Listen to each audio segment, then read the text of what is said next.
All right, so let's talk a little bit more about what the self is exactly, what our conceptualization of ourselves and all this knowledge that we have amounts to. Those responses from that I am task and statements like that, thoughts and cognitions like that, are a reflection of the self concept that you have about yourself. This is the knowledge of who you are, it is what makes you you. It's what tells us, the things about you. And the way that we organize that information is going to be very familiar to you after the last two units.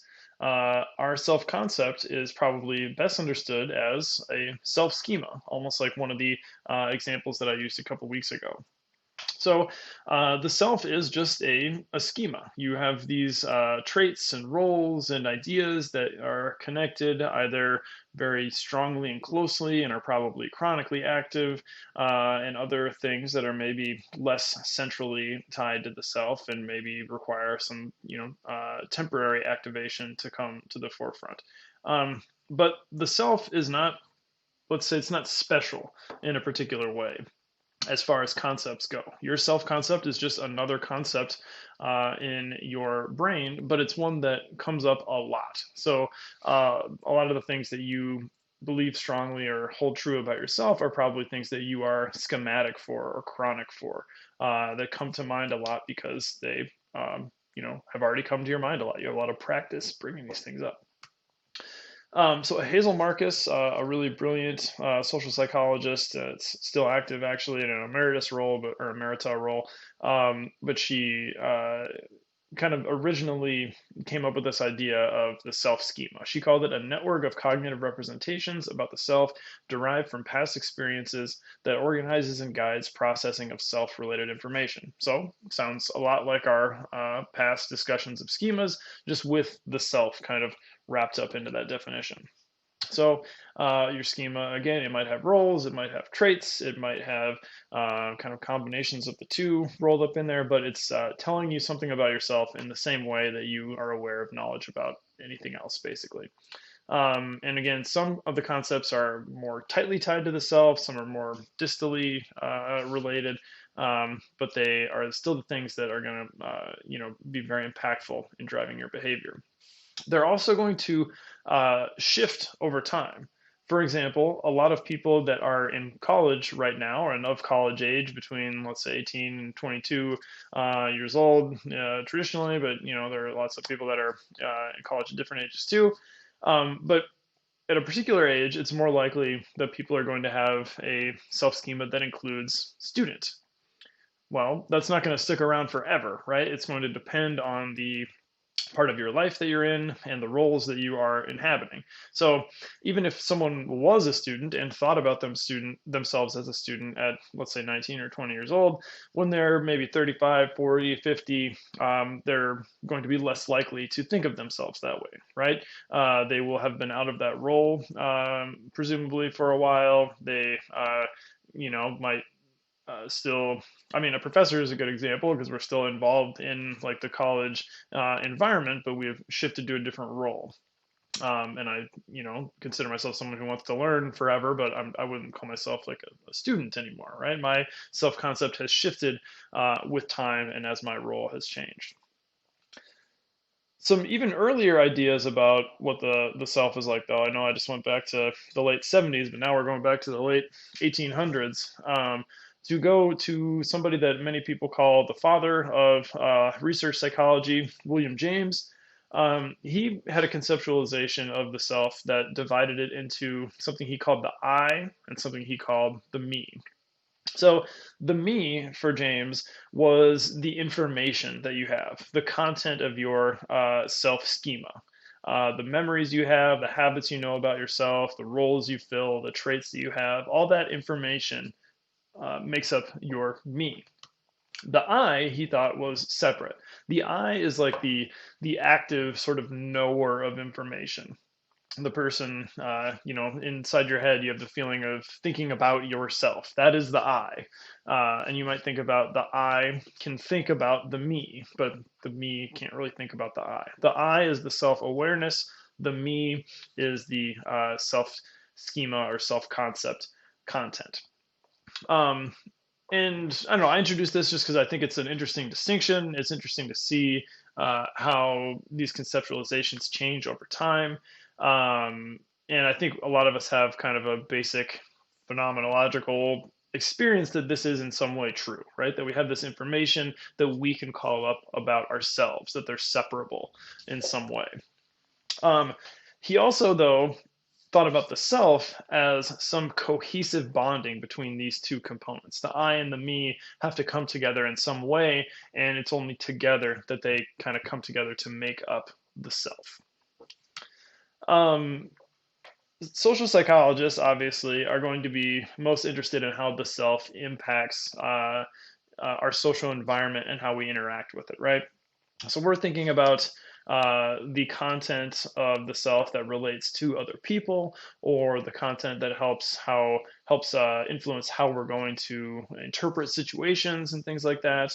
A lot of the content of the self is going to come from our socialization history and the relationships that we have, and it's also going to have consequences for how we engage with people and situations in the world. So I don't know. It's almost an unnecessary distinction, right? To say that social psychologists are only interested in the social self, because I think most psychologists, social psychologists at least, would say there is only the social self. There's not really the self in isolation because we think about ourselves relative and in relation to other people. So the way that we define ourselves has a lot to do with the people that are close to us, what's important to us, and how our social networks and situations kind of have an interplay with our conceptualizations of the self. One example of this, excuse me, has to do with the significant others and close relationship partners that we have. So Hazel Marcus, when she was first studying the self and thinking about it as a schema, she developed something called the me not me task. And basically that's what she used to measure how centrally somebody holds something into their self schema. If you are faster to say me when faced with, let's say, you some somebody's given a bunch of traits, and it's like honest, happy, mean, and they say me really fast with honest and happy, and they're a little slower, and eventually they say me about mean. That would indicate to Marcus that all those things are part of that person's self schema, but being honest and being happy are ones that are more centrally tied because the reaction time was faster. It took people a shorter amount of time to recognize and affirm that one than being mean. So that is a way to measure the self schema. Later, some different researchers, Arthur Aaron and some colleagues, had people do this again for for traits that they had listed about themselves and about their spouse.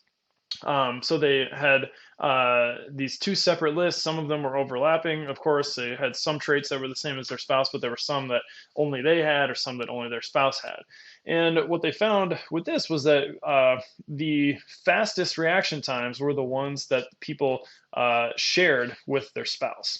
That shows that something about our social relationships is influencing our concept of the self. The things that you hold in common with somebody who you value the most and spend the most time with, presumably in case of a spouse, those are the things about yourself that you're going to be able to recognize the fastest and presumably define yourself as the fastest. So this really shows how intertwined the self is with our social world, that they influence one another. And if you've done the supplemental reading already, you should see that some of this is familiar because the Smith and Henry study that you're reading, it uses this same paradigm, but instead of doing it with close relationship partners, it does it with important groups. I believe in that paper, the ones they use are the major, it's all student sample, the chosen major that they had, or the Greek organization they belong to. So people gave lists of their own traits and the traits that people in their major or their Greek organization had. And then they did the same task and lo and behold, people were fastest to say me about things that they shared with their group, indicating that even the groups that we belong to can influence our self concepts in the same way that close relationship partners do. So just another instance of how our not just our close relationships, but how our other closely held important group memberships might influence how we think about ourselves. And then that in turn, of course, influences how we interact with those groups. It's another one of those kind of behavioral loops or self-fulfilling prophecies going on. All of this stuff that I've talked about to this point kind of assumes that you're going to have a clear idea of what you're like. And that isn't necessarily always the case for everybody. Having a clear or concrete sense of self is a spectrum, like a lot of things that we'll talk about in this class. People that have high self-concept clarity, they're people that are going to be really consistent in how they describe themselves. People with low self-concept clarity are going to be people that might vary from time to time that you ask them about their self-concept, and they might not have things that come to mind as quickly or strongly as people with high self-concept clarity. Maybe unsurprisingly, self-concept clarity is positively related to being conscientious and agreeable. I think that especially makes sense for conscientiousness, that you like a sense of order and things to fit together and know what leads to what. So you like to have a clear self-concept rather. And then again, maybe unsurprisingly, self-concept clarity is negatively correlated to neuroticism, or what we would more often in this day and age call emotional stability, another personality trait in the Big Five. So if you have a higher self-concept, then you are going to be less neurotic and more emotionally stable. So just a few ways that these ideas kind of fit into an area of personality psychology, right? This helps us understand some of the correlates of self-concept clarity. But how do we even get to a place where we have a clearer sense of self or not? Like, where do we get information about ourselves? And you can think through all the different possibilities, all the different sources, and we might recognize that relatively often we might get biased information in places, right? You might get feedback from someone that is not honest, or you might inflate the positives that you're noticing in your environment to maintain your sense of self-esteem. And this can, in some senses, be kind of like looking in a distorted mirror. But if we go back even further, it's interesting to note that even studying children and animals to think about our self-knowledge, that a mirror is literally used to try to understand when people are becoming aware that they have a self at all. So psychologists, developmental psychologists will put children in front of mirrors and do different things. Maybe the most common would be marking them in some way that they are aware of, to try to see if children will recognize themselves in the mirror. And it is the case that about 1.5 to 2 years old is when children begin to recognize themselves. So they might have like a smear of lipstick on their forehead or something, and see themselves in the mirror and put their hand up to kind of indicate that they're aware that that is them. So that doesn't come around until almost 2 years old in many cases. There is some evidence, though, that this is not just a human ability, though, that there is some level of self-awareness, it seems, in other animals, like dolphins, elephants, chimpanzees. I think those are ones that people are generally not too surprised by. But crows also have, I don't know. I was going to make some sweeping statement about the reputation of crows. I don't know. But I think people are surprised by that one often, that like a bird is capable of some higher level thinking. And it does seem that crows, which we know have some level of social organization, they also seem to recognize that they are individuals to some extent. If you mark a crow in some way that they're aware of, then they will notice that in something like the mirror test. Sticking with self-awareness, to wrap up this video, I want to introduce an idea called self-awareness theory that basically says we get to know ourselves through our mental mirror, through thinking about ourselves and reflecting on what we are like. And in one sense, this is a very, straightforward sort of idea, right? That we think about ourselves sometimes. Sometimes it just happens, or sometimes there are events or other thoughts that would lead us to introspect about ourselves and just think about, what we are like. Situational things might be literally things like a mirror. It might be being evaluated by someone or recorded or someone looking at you, these sorts of things. So self-awareness theory is relatively straightforward in the sense that it says this awareness, and the more awareness and introspection you have, the more self-knowledge or consistent self-knowledge you're going to have.